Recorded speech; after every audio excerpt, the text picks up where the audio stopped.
Alors la première question que je vais vous poser, c'est pourquoi est-ce qu'on a créé le modèle OSI? Je vous laisse y réfléchir. Vous pouvez mettre pause sur la vidéo. La réponse, c'est que c'est pour normaliser les réseaux et faire en sorte que tout le monde puisse fonctionner de la même façon quand par exemple un constructeur va vouloir fabriquer un routeur, un ordinateur, une carte réseau. Il va pouvoir s'appuyer sur ce modèle OSI pour garantir que son matériel sera compatible avec les autres. La seconde question, c'est combien de couches possède le modèle OSI? Alors le modèle OSI possède 7 couches. Pourquoi 7 couches? C'est 7 couches pour accomplir 7 rôles, 7 fonctionnalités pour pouvoir mettre en œuvre une communication entre deux machines dans le monde.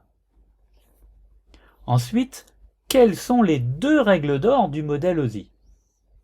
La première, c'est chaque couche est indépendante. La seconde, c'est chaque couche ne peut communiquer qu'avec une couche adjacente. La question suivante est que garantissent ces deux règles d'or?